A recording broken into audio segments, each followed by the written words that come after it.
पूज्य आनंद स्वामी आरती पशी वक्ता बोलू पूज्य सत्य स्वामी नाथदास स्वामी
ભગવાનની જય. કેરા ગામ સ્વામિનારાયણ મંદિરમાં બિરાજતા શ્રી ઠાકોરજીના 38મા વાર્ષિક પાટોત્સવ. ભક્તજનો,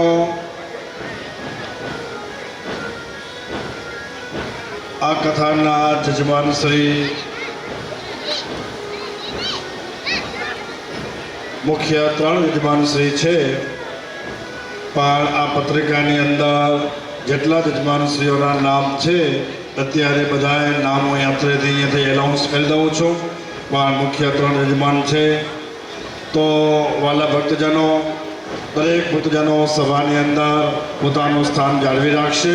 આજે આપણે આ પંચાપારાયણની પૂર્વ સંધ્યાએ પરમ પૂજ્યપાદ ઉપમાન સ્વામીના આશીર્વચન પણ આપણે ગ્રહણ કરીશું. અને આવતીકાલ બરોબર વિક્રમ સંવત 2082 ચૈત્ર સુદ એકાદશીનો આવતીકાલનો દિવસ છે, તારીખ 29/3/2026 અને રવિવાર, ને પૂર્ણાહુતિ વિક્રમ સંવત 2082 ચૈત્ર સુધી પૂનમ હનુમાન જયંતિના દિવસે તારીખ 2/4/2026 ગુરુવારના દિવસે આ પંચાપારાયણની પૂર્ણાહુતિ છે. શ્રી નિષ્કુળાનંદ સ્વામી રચિત શ્રી પુરુષોત્તમ પ્રકાશ, જે ગ્રંથની અંદર નિષ્કુળાનંદ સ્વામીએ ભારોભાર શ્રીજી મહારાજના સર્વોપરી મહિમાનું વર્ણન કરેલું છે.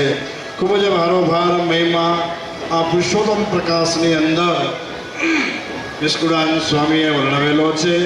તો આપણે 5 દિવસ માટે દરેક ભક્તજનો સાવધાન થઈ પોતાનો ટાઈમ કાઢી અને આ પંચાપારાયણની અંદર પૂર્ણ પુરુષોત્તમ સર્વોપરી સ્વામિનારાયણ ભગવાન આપણા ઈષ્ટદેવ, એનો ખૂબ જ મહિમા આપણે શ્રવણ કરવાનો છે.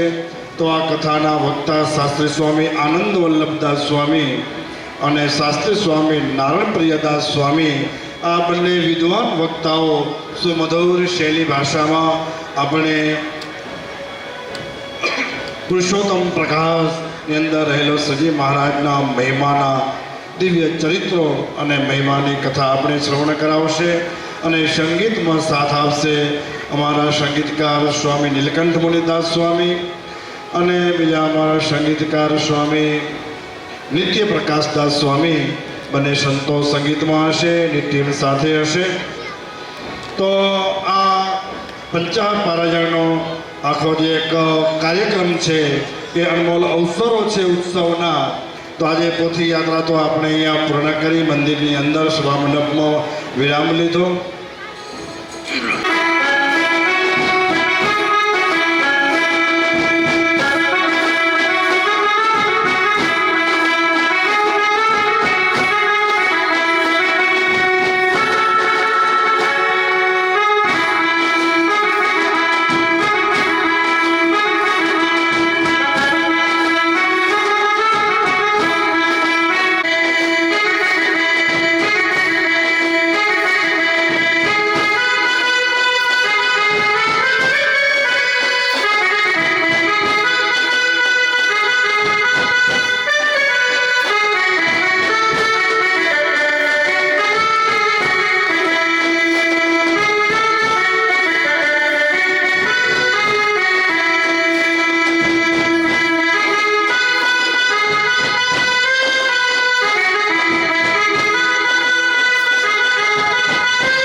तदीय सद्गुणम् अणुमप्यतुलं हि मन्यते सहजानंद गुरुं भजे सदा।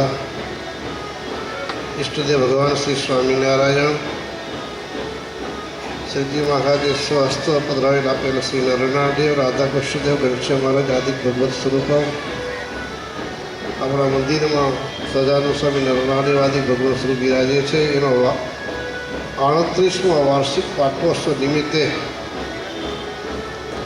આજે ભાઈના મંદિરમાંથી વાજતે ગાજતે આપણે પોથીરૂપ શાસ્ત્ર ભગવાનનું સ્વરૂપ વાજતે ગાતે અહીંયા મંદિરમાં પધાર્યા છીએ. બધા ભક્તોને હેતપૂર્વક જય સ્વામિનારાયણ. આજકાલ કરતાં 38 વર્ષ થઈ ગયા. જો અમે 2084માં ફરવા આવ્યા હતા ને, જૂના મંદિરે ઉતર્યા હતા, સીધા પલોટ પડે તો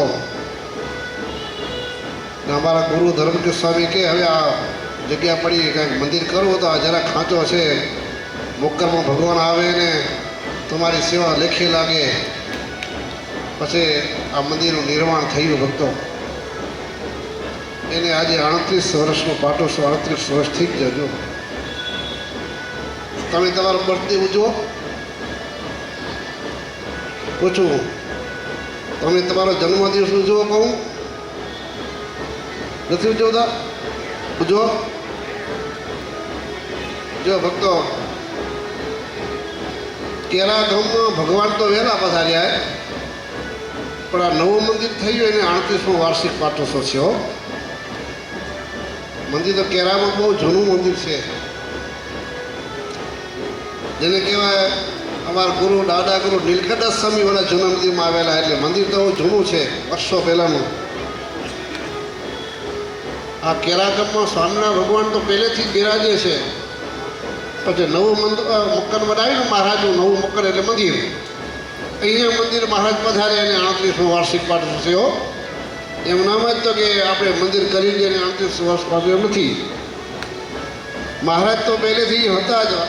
આપણા વડવાઓ સત્સંગ કરીને મહારાજના ધામમાં ગયા, એ જે મહારાજનું સ્વરૂપ પણ એ બિરાજમાન છે. આ મંદિર કર્યું એને, આ મંદિરમાં મહારાજ પધાર્યા નવા મકાનમાં, જેને નવા મંદિરમાં. એનો આજે 38મો વાર્ષિક પાટોત્સવ છે. એ નિમિત્તે પુરુષોત્તમ ભગવાન સ્વામિનારાયણ કરે લીલા અને પુરુષોત્તમ પ્રકાશ નિષ્કુળાનંદ સ્વામીએ જે સગ ચડાવી છે, મહારાજનો શું મહિમા છે. ભક્તો જ્યાં સુધી કોઈનો મહિમા ન સમજાય ને ત્યાં સુધી તમને ભજન કરવાનો કે સત્સંગ કરવાનો કે મંદિરમાં જવાનો આનંદ ન આવે. જો તમે આ લોકમાં છો તો આ લોકની કોઈક વસ્તુ હોય, એક્ઝામ તરીકે કોઈ એપલ હોય, મોબાઈલ નવો પડે હોય તો તમને કેટલી આકાંક્ષા જાગે, હાલો લઈ લઈ. શું કામ? એનો મહિમા સમજાણો છે તમને.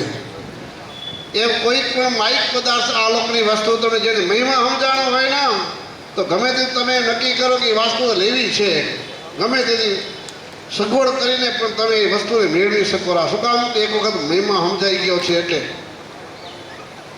એમ જેનું આપણે ભજન કરીએ છીએ ને, આપણા વડવાઓ જેનું ભજન કરીને મહારાજના ચરણની સેવામાં રહ્યા છે, એવા જે પુરુષોત્તમ ભગવાન સ્વામિનારાયણ આપણે એના આશ્રિત છીએ. એનો આ નવો મંદિરમાં પધાર્યા એને 38મો વાર્ષિક પાટોત્સવ છે. તો ભગવાનનો શું મહિમા છે ને ભક્તો. નિષ્કુળાનંદ સ્વામીએ ભારોભાર પુરુષોત્તમ પ્રકાશમાં વર્ણન કર્યો છે. શોર્ટમાં છે, અમૃત થોડું હોય પણ આજીવન કરે એવું હોય. એ મહારાજનો મહિમા, પુરુષોત્તમ પ્રકાશનો મહિમા, શ્રીજી મહારાજે જે લીલા કરીને અક્ષરધામમાં જે બિરાજે છે, અનંત કોટી બ્રહ્માના રાજા ધીરા જેવા ભગવાન, એનો શું મહિમા છે ને નિષ્કુળાનંદ સ્વામીએ પુરુષોત્તમ પ્રકાશના ગ્રંથનો ભક્તો બહુ લખ્યો છે. ખાલી સ વ મી એક શબ્દ બોલે તો જીવનું કલ્યાણ થઈ જાય. નારાયણ એક શબ્દનો નિષ્કુળાનંદ સ્વામીએ મહિમા વર્ણવ્યો છે. એ મહિમાને જ્યારે આપણા જીવનમાં હારવાડ ઉતરી જાય ને, તો ભજન કરવાનું ને સત્સંગ કરવાનું ને મંદિરમાં જવાનું ને કથા વાર્તા સાંભળવાનું કેવું ન પડે. ઓટોમેટિક એને મહિમા સમજાઈ ગયો ને, એ મંદિરમાં જયા વિના રહેવાય નહીં, એનું વ્યસન પડી જાય. કારણ કે શ્રીજી મહારાજે વચનામૃતમાં કીધું, મધ્ય અંતનું 33મું વચનામૃત, કે જેને કથા વાર્તાનું વ્યસન પડી ગયું હોય ને, એને કર્યા વિના રહેવાય નહીં. શ્રીજી મહારાજે 2 જગ્યાએ અફીણનું દર્શન દીધું છે. અફીણું જેને બંધાણી પડી ગયું હોય ને, તો એના રહેવાય નહીં. ગમે એટલું દુઃખ પડે તો દુઃખ ભોગવે, પણ એનું બંધાણી થઈ ગયું હોય ને એ ભક્તો આપણે મહારાજના છીએ, તમે ને અમે બે હું ખાલી તમે નહીં, અમે ભેગા આવીએ, હરિભક્તો ભેગા આવે.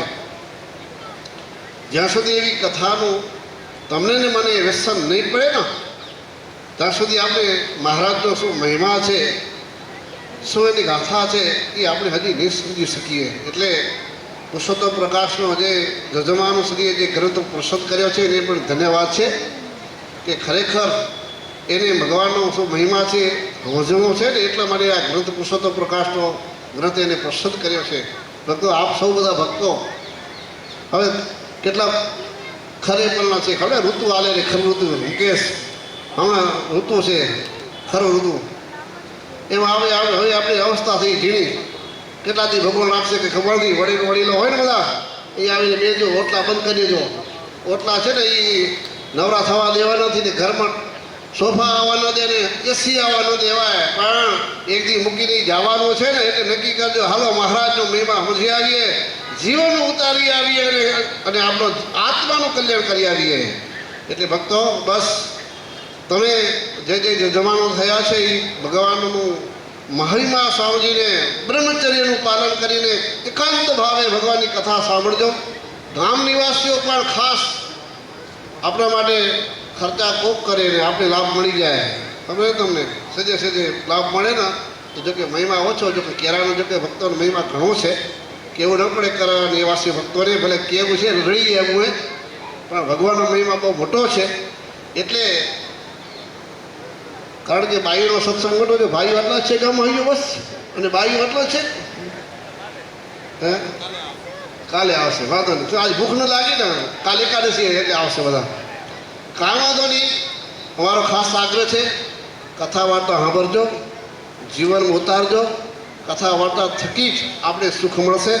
બાકી આ લોકોનું સુખ ભગવાન આપ્યું કેટલા દી રહેશે, અને તમે હું આ લોકોમાં કેટલા દી રહેવાના નહીં. આજે ઉગલી જશું. સાચું સુખ તો ભગવાનનું મૂર્તિનું છે. એના માટે આ જજમાન શ્રીએ પુરુષોત્તમ પ્રકાશ મહિમા ગ્રંથની કથાનો સંકલ્પ કર્યો છે. સંતા આ વક્તા બહુ વિદ્વાન છે બે, નામપીર સ્વામી અને આનંદ સ્વામી. ખૂબ મહિમાનો ભગવાનનો મહિમા સમજાવી શકશે. જોકે ભગવાનનો મહિમા જેવો છે એવો આપણે કહી શકતા નથી. શાસ્ત્રમાં મહારાજે કીધું કે મીઠા જળનો સમુદ્ર જેમ ભર્યો હોય, ખારા સમુદ્ર જળ ભર્યો હોય એટલું મીઠા સમુદ્ર જળ ભર્યું હોય, લાખો કિનારો જાય તો કદી પાણી ફૂટે? ક્યારેય ફૂટી શકતું નથી. મહારાજ કે એમાંથી મીઠા જળ સમુદ્ર જળમાંથી કીડી પાણી પીએ, ચકલું પાણી પીએ, મનુષ્ય પીએ, પશુ પીએ, હાથી પીએ, મોટી મોટી કિનારું નીકળે તો પણ ક્યારેય સમુદ્રનું પાણી ઘટતું નથી. એ ભગવાનનો મહિમા જેની જેની શક્તિ પ્રમાણે જેટલો મહિમા સમજાય ને એટલો આપણામાંથી ઓછો ને ઓછો છે. જેટલો મહિમા વિશેષ સમજાય ને એટલો આપણે વિશેષ સુખ મળે. તો વિશેષ ભગવાનનો મહિમા સમજી અને વિશેષ મહારાજની ડરતા અને આ લોકોમાં સુખ મળે, પરલોક શરીર છોડ્યા પછી મહારાજને ખૂબ સુખ મળે એવી ભગવાન પાસેથી પ્રાર્થના કરો. અને જજમાનો શ્રીઓ જે સંકલ્પથી આ કથાનો પ્રારંભ કર્યો છે પિતૃ માટે કે પોતાના માટે, એના માટે ભગવાન રાજી થાય અને પિતૃનો ઉદ્ધાર થાય. આપ જેવા સૌ હરિભક્તો રાજી થાવ અને ભગવાન સ્વામિનારાયણ પર તમારો પર વિશેષ રાજી થાય, આવા સંતો રાજી થાય, ભક્તો રાજી થાય એ શુભકામના કરી ભગવાન શ્રી નરનાદેવના ચરણો પ્રાર્થના કરું. કેરા નિવાસી તમામ ભક્તોના ભગવાન શ્રી સ્વામિનારાયણ નરનાદેવ સંકલ્પ પૂરા કરે.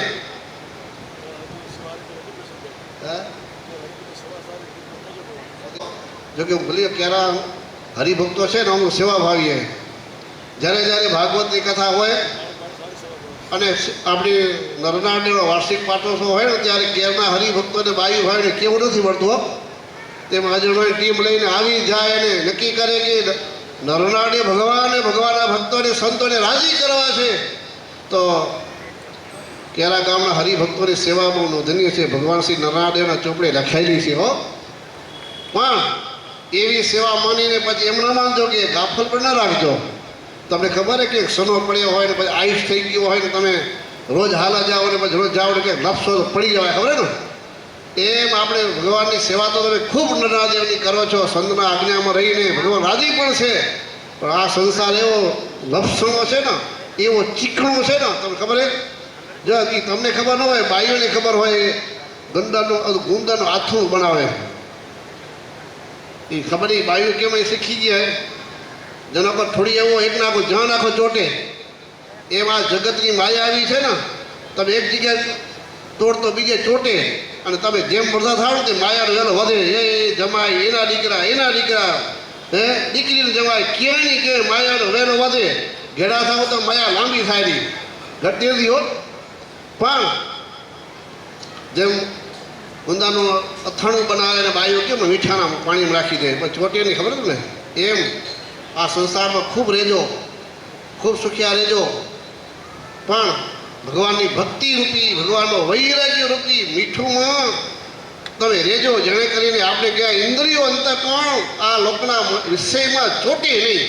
લોકો ઇન્દ્રિયોને એ ખબેરું આપણે સત્સંગ થયા, પણ હજી આપણી ઇન્દ્રિયો અંતઃકરણ સત્સંગ નથી થયો, એટલું નક્કી માનજો. એટલે એને સત્સંગી કરીને મહારાજની મૂર્તિ પર તલીન કરવા છે, સેવાય કરીને. જો કે તમારી સેવા કેરાની બહુ જબરજસ્ત કેરા છે. હે નિસ્વાર્થ ભાવે સંતોના રાજીપા માટે, શ્રી નરનાદેવ શરણ ભગવાન રાજીપા માટે કેરાની બાઈઓ ભાઈઓ સાક્ષીઓ બાઈઓ બધા ખૂબ ખતની સેવા કરો છો. એવી સેવા કરતા રહેજો અને એક જ ભાવના રાખજો, અમે જે કંઈ કરીએ છીએ અમારા ઉપર સત્સંગ નરનારાયણ ભગવાન સ્વામિનારાયણ ભગવાન અમારા પર રાજી થાય અને અંતે અમને નિર્વાસથી કરીને દોષથી વિકારથી રહિત કરીને મહારાજ એના ચરણની સેવામાં રાખે ને એટલી માગણી કરજો, બધું કાંઈ ન માગજો. પ્રસાદ મળે યા ન મળે, મોટો પ્રસાદ આ માગજો કે મહારાજ તમારી સેવા કરીએ છીએ ને એ સેવાનું ફળ અંતકાળે આ લોકોથી નિર્વાસથી કરજો, દોષથી રહિત કરજો, વિકારથી રહિત કરજો ને અંતે તમારા ચરણનું સુખ આપજો. આટલું ભગવાન પાસે માગજો તો ભગવાન આપણા ગુના નહીં જોઈને ગમે એટલી વાસના હશે ભગવાન કે ટળો ને તો વાસનાએ ટળી જશે, વિકારે ટળી જશે ને દોષે ટળી જશે, બાકી સાધનથી ટળશે નહીં. બસ ભગવાન પાસે પ્રાર્થના કરો જે કેરા નિવાસીઓ ભક્તોનો જે ભાવ અને પ્રેમ છે એવો સદાય વધતો રહે અને ખૂબ સેવા કરો છો, વિશેષ સેવા કરો.